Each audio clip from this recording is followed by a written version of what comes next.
السلام عليكم ورحمة الله وبركاته. أهلا بيكم، أنا عمرو عطلة وده الفيديو الرابع في كورس الأدوبي بريمير برو. في الفيديو دوت هنتكلم عن الإفكت كنترولز، فيلا بينا نبدأ.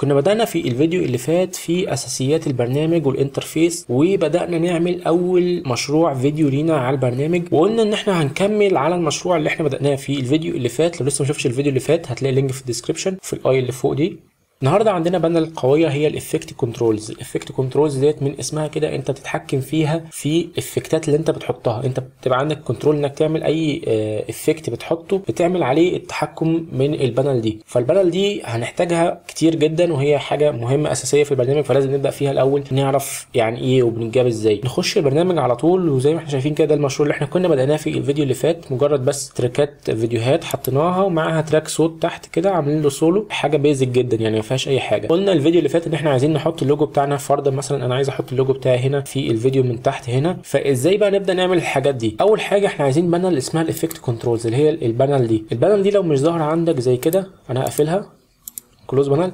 قلنا اي بانل في البرنامج سواء فوتوشوب، الستريتور، بريمير، افتر افكت، اي بانل بتبقى مش موجوده عندك في الانترفيس بتلاقيها في ويندو. فانت عموما كده اي برنامج ادوبي بتتعامل معاه لو في حاجه مش ظاهره عندك في الانترفيس هتلاقيها في الويندو. تخش على الويندو اهي افكت كنترولز، تمام. فدي البانل بتاعتي. طبعا انا بس عايز البانل بتاعتي هنا، فعندي قلنا زي ما قلنا في الفيديو اللي فات عندنا مرونه جدا ان احنا نشكل الانترفيس بتاعتنا بالطريقه اللي احنا عايزينها. دلوقتي تعالى نجيب مثلا فرضا انا هحط لوجو، فتعالى نجيب اللوجو بتاعي اللي هو ده لوجو بي ان جي من غير خلفيه. طبعا يعني بي ان جي من غير خلفيه ديت موضوع تاني اتكلمنا فيه في كورس الفوتوشوب. لو انت لسه ما تعرفش الفوتوشوب وعايز تتعلم فوتوشوب هيساعدك في البريمير. كورس الفوتوشوب في الديسكربشن برضو باي ذا واي يعني. فاللوجو بي ان جي من غير خلفيه دي حاجه حلوه جدا. ليه؟ لان احنا هنشده كده بمجرد ما بنشده ونحطه في تراك لوحده كده فوق. قلنا طبعا في الفيديو اللي فات زي ما بنعمل ريفيجن كده مراجعه سريعه عن اللي احنا قلناه، ان الفيديو بتاعي بيتشاف من فوق لتحت، فالماركر اللي هو الازرق دوت بيعدي يقرا كل الحاجات اللي تحتيه. فالتراكات اللي تحتيه دي كده هو قاري ايه؟ صوره اللوجو بتاعي اللي هو ده، وقاري تحتيه الفيديو اللي هو تحتيه الفيديو اللي هو بتاع الجبل دوت سانت كاترين، وكمان قاري الصوت. فبالظبط كده اللي هيحصل ان انا لو عملت بلاي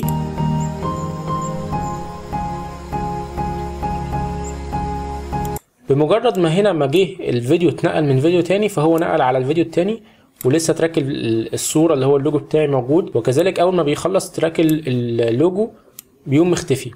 فده البيزك اللي احنا عايزين نطلع بيه، الاساس الكونسبت اللي عايزين نطلع بيه، ان الماركر بتاعي بيقرا من فوق لتحت، بيبص على اللايرز بتاعتي من فوق لتحت او التراكس بتاعتي من فوق لتحت لغايه لما يقرا لي كل اللي موجود فيه.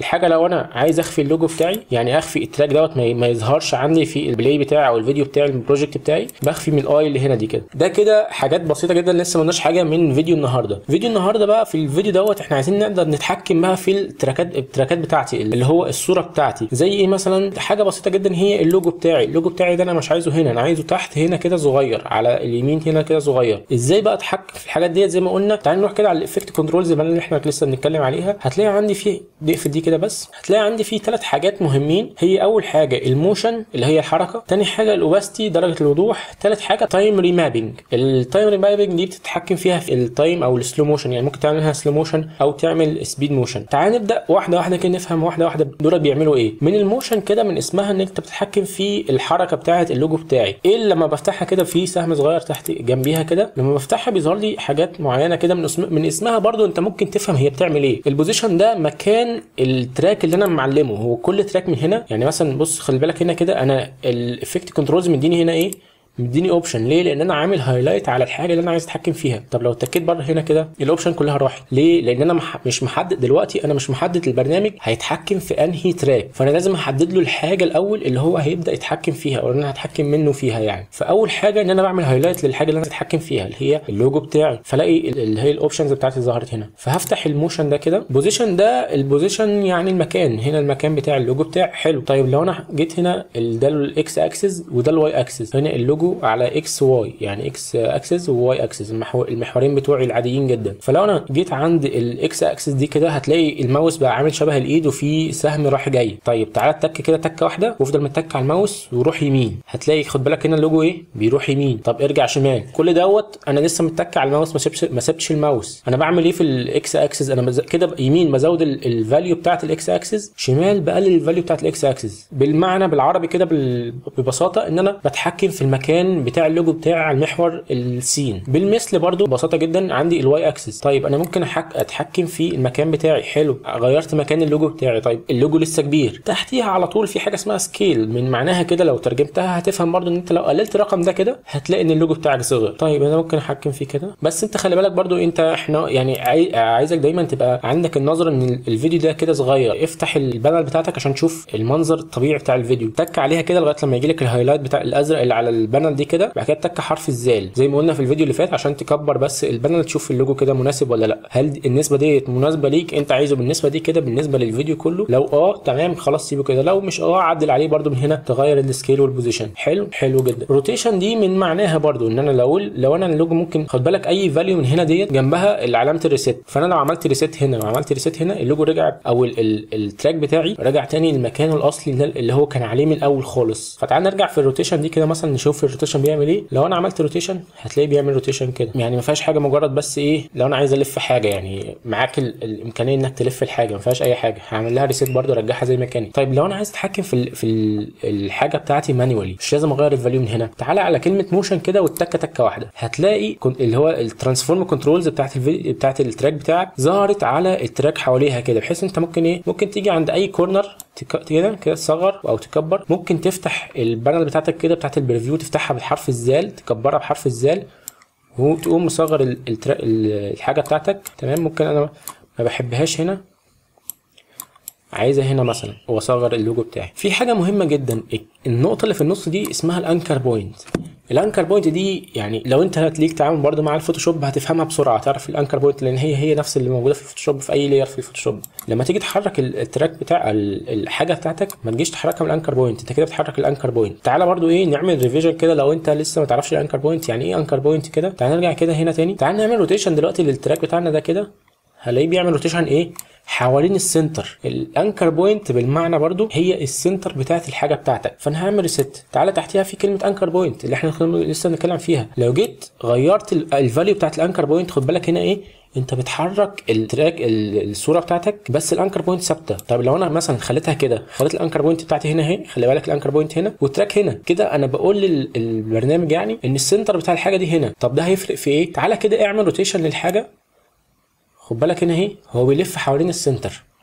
سنتر الحاجه او مركز الحاجه انت محددهوله ان هو هنا، فهتلاقيه بيلف حوالين المركز بتاع الحاجه بتاعتك. فده ببساطه جدا الانكر بوينت، هي كمان موجوده عندنا هنا، فبالمره احنا شرحناها يعني ايه مكان الانكر بوينت. فانت لو عايز تلف حاجه من السنتر بتاعها اتاكد ان الانكر بوينت في نصها بالظبط. لما تيجي تعمل روتيشن دلوقتي هتلاقيها بتلف هنا كده. احنا قلنا ليه كده؟ تعالى كده هنا لما نيجي نكبر دي كده تاني بحرف الزال ونصغر دي كده، لو جيت تتحرك هتلاقي الماوس بيشبك على طول في الانكر بوينت، مش عارف تتحرك. ففي الحاله ديت يعني هي حاجه افضل ليك ان انت تيجي تشتغل لما تصغر اللوجو كده، انت الاول تتاكد من مكانه صح. مثلا انا هحط مكانه هنا، تاكد ان الانكر بوينت في المكان الصح وبعد كده تقوم مصغر اللوجو بتاعك. تمام، دي حاجه فنيه يعني مع التعامل، يعني بقول لك عشان دي هتريحك. بس تعال ننزل تحت بقى في حاجه اسمها الاوباستي. برضو يعني خد بالك هم كل البرامج بتاعت ادوبي لينكد ببعض. الاوباستي لو انت ليك تعامل ولو بسيط جدا مع الفوتوشوب هتفهم ان الاوباستي دي درجه الوضوح. خلي بالك هنا اللوجو بتاعي هنا انا مش عايزه يبقى ابيض صرف كده ابيض سوليد، لا انا عايزه يبقى بدرجه شفافيه خفيفه كده. فالاوباستي هنا بالمعنى خد بالك بس اطفي الساعه دي كده، الساعه دي اطفيها خليها كده رمادي ما تبقاش لونها ازرق. دي توجل انيميشن لسه هنشرحها ان شاء الله لما نيجي نعمل سيشنز الانيميشن. درجه الوضوح هنا 100%. طيب انا لو عايز اللوجو بتاعي يبقى شفاف شويه ببساطه هقوم مقلل الدرجه دي مثلا هخليها 50%. وتعالى كده بص على اللوجو بتاعك هتلاقيه بقى شفاف شويه. لو احنا هنرجعه تاني يبقى في النص كده انت اكنك عملت ووتر مارك للفيديو بتاعك كله. هعمل كنترول زد عشان يرجع تاني هنا، بحيث برضو انا كنت بوريك بس ان هو هنا بقى شفاف. ممكن تقلله اكتر كده بقى شفاف اكتر. حاسس ان هو عالي شويه، ممكن انزله تحت شويه كده.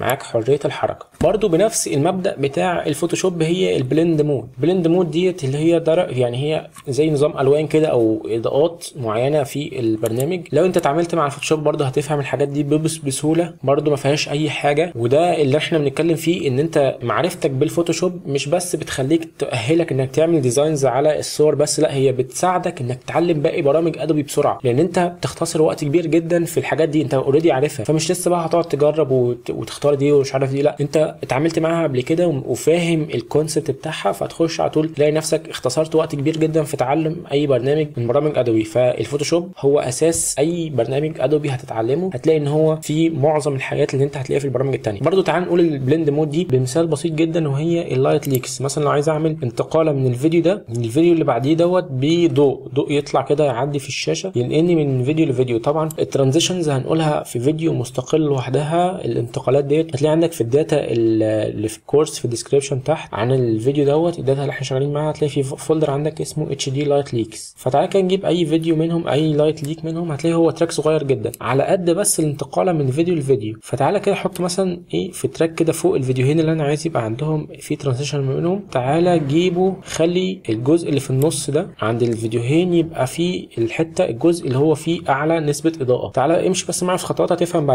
بعد كده. خلي الفيديو ده، هو الفيديو هنا ده صغير، انا عايزه يبقى على مقاس الشاشه كلها، هتك كليك يمين وهتك سكيل تو فريم سايز. ده مثال بسيط جدا بس يفهمنا يعني ايه بلند مود. تعالى غير البلند مود هنا، خليها لايتن. هتلاقي الفيديو بتاعك بقى عباره عن ضوء بس، ضوء بيعدي من الفيديو. فتعالى كده تشوف الفيديو بقى عامل ازاي.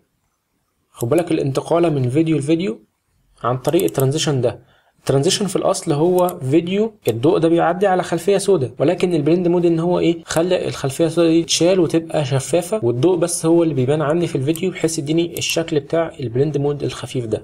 طبعا احنا اللي هنحتاجه من البلند مود ديت هنقوله في الفيديوهات. كل فيديو معين لو احنا احتاجنا مثلا نعمل اي افكت معين بالبلند مود دي هنقول ان هو بيتعامل بالبلند مود. بس احنا بقى فهمنا بس كونسبت بسيط جدا يعني ايه بلند مود، وان هو بيغير الاضاءه بتاعتي. تايم ريمابنج ديت حاجه يعني هنخليها في سيشن تاني، عشان ده هنتكلم فيه السلو موشن اكتر في التايم ريمابنج ديت، وهتحتاج مننا شغل تاني. ولكن تعال نقول امثله بسيطه جدا للحاجه اللي احنا عرفناها النهارده، وهي مثلا ان انا لو عايز اعرض فيديوهين جنب بعض، مثلا الفيديو ده عايزه يبقى جنب الفيديو ده. تعالى كده نجيب الفيديو ده كده، نطول منه شويه حاجه شبه كده، نشوف جزء معين من التراك بتاعي. تعالى نسمع كده.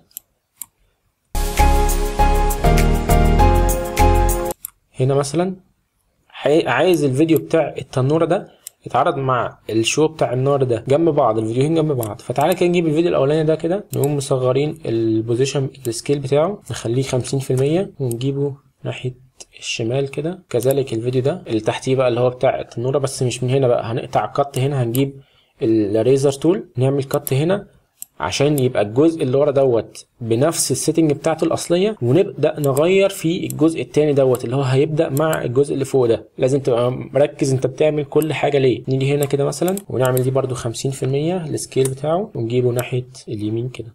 لو انا رجعت ورا هنا كده شويه وكبرت الشاشه بتاعتي،